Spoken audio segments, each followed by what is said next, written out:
बम बम बम बम बम बम बम बम कहते हैं।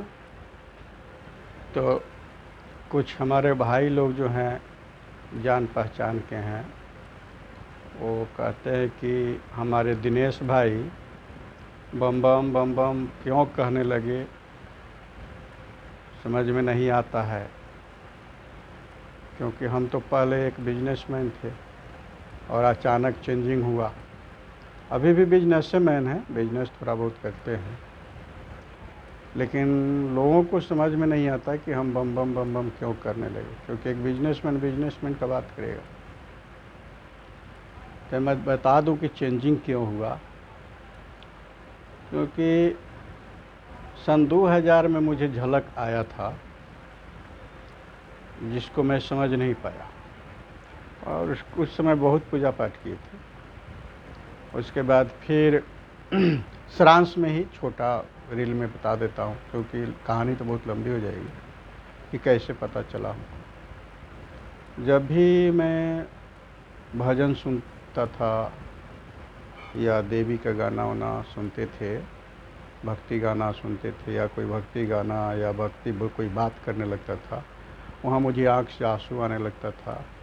गाना जब बजता था तो लगभग मुझे मस्ती आ जाती थी, झूलने लगते थे, शरीर में वाइब्रेशन होता था। लेकिन इस बात को हम नहीं समझ पाए। अचानक 2016 में मेरे बिजनेस में अचानक गिरावट हुआ। तो गिरावट हुआ तो पंडित जी के पास गए। पंडित जी बोले कि शनि ग्रह का आपके ऊपर ये प्रकोप चल रहा है, जो गलत है, कि आप मृत्युंजय जाप कराइए। तो हम मृत्युंजय भी जाप कराने लगे। हमारे जो पुरोहित थे वही हमारे ऑफिस का पूजा वूजा कराते थे।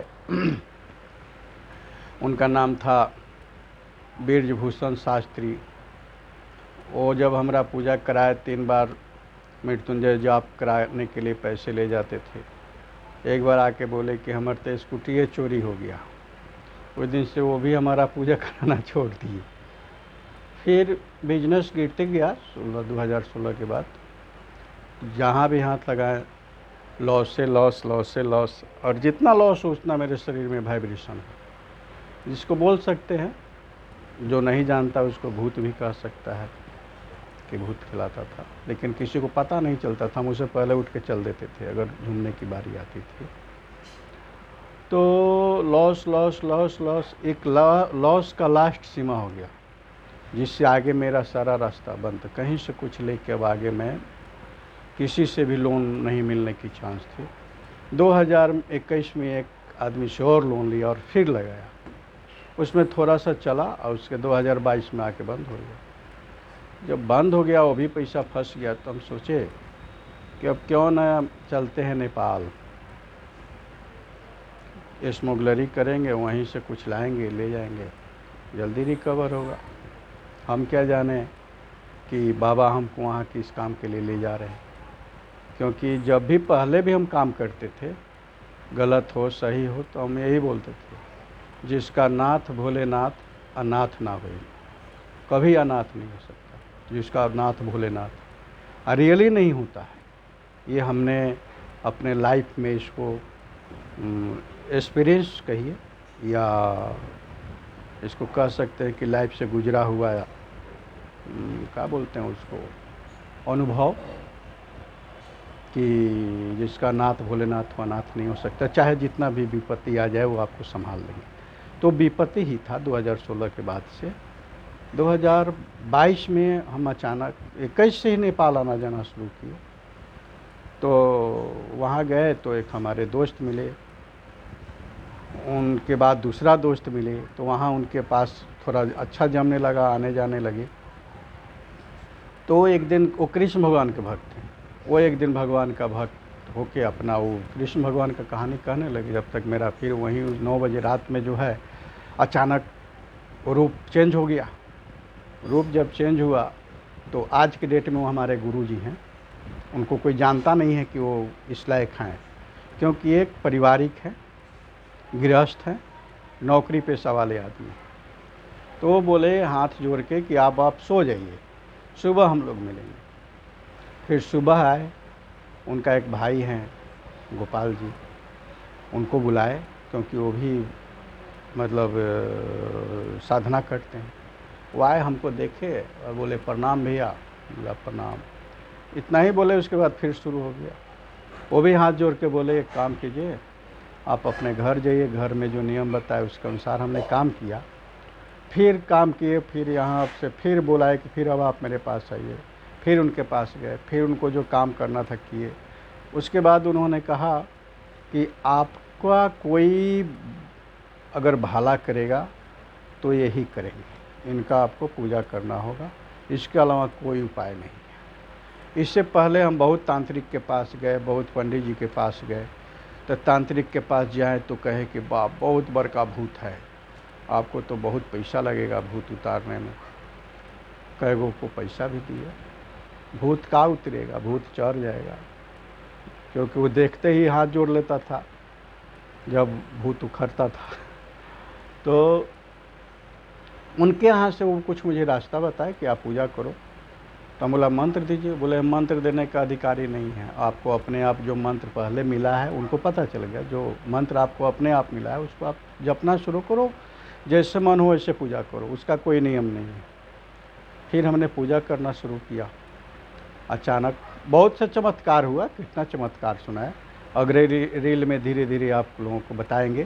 फ़िलहाल हमको कैसे ये हम बम बम बोलने लगे, इसके बारे में अभी फ़िलहाल आपको बता रहे हैं, ताकि समझ जाइए कि हम बम बम क्यों बोलने लगे। वहाँ से आए, हम अपना पूजा में लग गए। भाई अब हमको कोई काम ही नहीं हो रहा है तो पूजा ही करना है, इसके अलावा कोई उपाय नहीं बचा। खाते थे, पूजा करते थे। लेकिन उन्होंने रास्ता दूसरा ढूंढ दिया ताकि हमको दिक्कत नहीं हो खाने के लिए। कर्ज तो हो गया, लेकिन कर्ज वे जब हमारे बाबा मिले, यानी देवाजी देव महादेव जी फाइनल हो गया कि महादेव जी हैं, तो हमारा उस टाइम से कर्ज मुक्त, मैंने ये क्या बोलते हैं, जो लॉस होता था, जो घाटा लगता था जो व्यापारी में, वो लॉस होना बंद हो गया, बिजनेस ही होना बंद हो गया। कोई दिन तक जब भी कहीं करने जाएं तो हो कि बोला नहीं बिजनेस नहीं करो, अभी लॉस होगा, हम नहीं करते थे। लेकिन अचानक एक बार क्या हुआ कि एक हमारे दोस्त फ़ोन किए, बोले कि दिनेश जी, हमला बताइए भैया, तो आप मेरे यहाँ आइए। हमने काहेला भैया? तो हम कुछ अपने घर का बात शेयर करना चाहते हैं, क्योंकि हर आदमी के साथ घर का बात शेयर नहीं किया जा सकता, और आप हमारे दोस्त हैं, बहुत पहले से दोस्त हैं, 10 साल से दोस्त हैं। हम चाहते हैं कि मिल बैठ के कुछ बात करें, और 1-2 दिन रुकिएगा, घूमेंगे फिरेंगे चले जाएंगे। हम भैया से बोले कि डायरेक्ट बोले कि मेरे पास पैसा आने के लिए आपके पास नहीं है कि मैं आऊँ। उन्होंने बोला मैं पैसा भेज देता हूँ। हम 1-2 बार मना की कि नहीं पैसा नहीं चाहिए, फिर ज़बरदस्ती उन्होंने पैसा भेजा कि आप मेरे यहाँ आइए। किराया भेजा, खर्चा भेजा, गए उनके पास। हम तो गए मिलने, बोले कि मेरे बीवी का तबीयत ख़राब है, ये है वो है। तो हम सिर्फ मिलने गए, हमको कुछ पता नहीं कि क्या है। लेकिन जब उनके घर में जैसे कदम रखे, कुर्सी दिया, लोग बैठे, बैठते ही भाभी से पूछे क्या समाचार, वो बीमार थी। जैसे उनसे समाचार पूछे वैसे ही मेरे अंदर से कुछ अलग बात निकलने लगा, जो कि बीता हुआ था। उनको अनुभव, उनको अचानक हुआ ये क्या हो गया दिनेश भाई, जो बोल रहे हैं बीता हुआ जो है सत्य है। तो फिर उन्होंने उसी समय पूछ लिया किसका उपाय। तो उसी समय हमने बोल दिया कि आपको बम बम बम बम बम बम करना पड़ेगा और पूजा करना पड़ेगा, पुनः से धीरे धीरे धीरे धीरे धीरे सब ठीक होने लगेगा आपके घर में। हो गया। फिर हम 1 दिन रुके, उसके बाद सवेरे हम रात भर रुके, सवेरे हम वहाँ से चल दिए। हमको कुछ पता तो था नहीं, हमने बोल के और चल दिया, हमको आगे भी नहीं पता कि क्या है। फिर तो 3-4 दिन बाद जो है, जब भी उनको प्रॉब्लम होता था, तो जैसे 11:30 होगा ना, तो उनका हार्ट का बीमारी बढ़ जाएगा, उनको गठिया भी हो गया था, पैर दर्द भी, सो यानी सारा बीमारी हो गया था समझ लीजिए। तो जैसे 11 बजता था, उनको 11:30 होता था, उनको बीमारी शुरू हो जाता था। 3 और 4 के बीच में वो फिर जैसे 4 बजा बस बीमारी ठीक। एक दिन क्या हुआ कि हॉस्पिटल ले गए, और हॉस्पिटल से बोले कि हम ले जा रहे हैं। हम लोग ठीक है ले जाइए। रात में फ़ोन किया, ले गए। फिर डॉक्टर ले गए और डॉक्टर बोल दिया कि आप इनको ले जाइए, इनका अब इलाज नहीं हो सकता क्योंकि कहानी साफ है, अब कुछ नहीं हो सकता। उसी रात को उन्होंने फ़ोन किया, 12 बज रहा था, और डॉक्टर को बोल दिया कि जो आपको वेंटिलेटर से लगता है मुंह में, नाक में, जहाँ जहाँ पाइप लगा के छोड़ दीजिए, वेंटिलेटर सपोर्ट में आना होगा तो आ जाएंगे, नहीं तो चली तो गई। देखिए डॉक्टर इनका बात माना और बोले कि रात में अब हम कहाँ ले जाएं। फिर उसी रात को उन्होंने हमको फ़ोन किया और बोला कि दिनेश जी, आपके भाभी को डॉक्टर ऐसे ऐसे बोला है, आप बोल दीजिए कि वो लौट जाए। हम बोले अरे यार, हम भगवान उगवान हैं, ना कुछ जानते हैं ना सुनते हैं, और आप बोल रहे हैं कि लौट जाए, जिंदा हो जाए, कैसे हो सकता है? ये तो हम तो कुछ जानते नहीं हैं, ना हम तांत्रिक हैं ना कुछ हैं, ये भी कैसे हुआ हमको नहीं मालूम। आप बोलते हैं बोल दो लौट जाए, कैसे लौट जाएगा? उन्होंने जिद किया, जिद ऐसा किया कि 12 बजे से लेकर 3:30 बजे तक उन्होंने हमको फ़ोन से नहीं छोड़ा, फ़ोन पर लगे रहे, बोले आपको बोलना पड़ेगा। लास्ट में हमारे मन में आया कि बोल दो, तो हमने बोल दिया जाइए, लौट जाएगी, और अंदर से हुआ कि मोबाइल साइलेंट करके और सो जाओ। हम बोल के और साइलेंट करके सो गए। सोने के बाद हमारा नींद खुदा भाई सवेरे 7 बजे। जब 7 बजे उठे तो याद था रात वाला कहानी कि हम तो बोल चुके हैं भाई कि लौट जाएगी। तो मोबाइल देखे खोल के तो 5 बजे का कॉल था।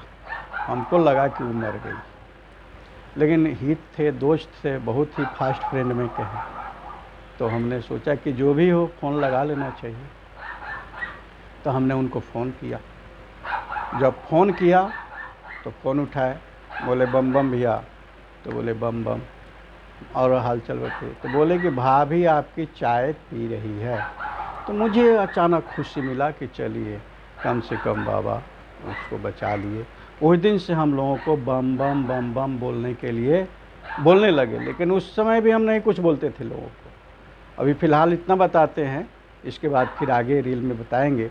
उसी टाइम से हम बम बम हो गए और बम बम बाबा लोगों को कहने के लिए प्रेरित करने लगे कि आप बम बम बोलो, आपके घर में सुख शांति आएगी, और दिया जलाओ। बाकी नियम हम आगे रील में बताते जाएंगे, छोटे छोटे रील में, क्योंकि एक बार बहुत बड़ा रील हो जाएगा। अगर बोले तो 3 दिन तक हमारा ये चमत्कार का कहानी नहीं ख़त्म होगा, क्योंकि चमत्कार ऐसा नहीं है कि चलते हुए कुछ हो गया, बस वो अचानक होता है। हम कुछ जानते नहीं हैं, जिसको ठीक होना है वो हो जाता है, सिर्फ हम बोल देते हैं बम बम बोलो। तो इसी बात पर बोलिए बम बम बाबा की जय, और उसी टाइम से हम बम बम बोलने लगे। ठीक है, यही मेरा शुरुआत की कहानी है। कहानी बहुत लंबी है लेकिन शॉर्ट में हमने बताया। वहीं से हमको पता चला कि हम कुछ कर सकते हैं, यानी पिताजी हमको कुछ कराना चाहते हैं हमसे। उसी समय से हम और पूजा में लीन हो गए और उनका पूजा करते हैं और बम बम बोलते हैं। बाकी आगे की कहानी अगले रील में मिलेगा। बोल इसी बात पर बोलिए बम बम बाबा की जय, देवाजी देव महादेव जी की जय, महाकाली की जय।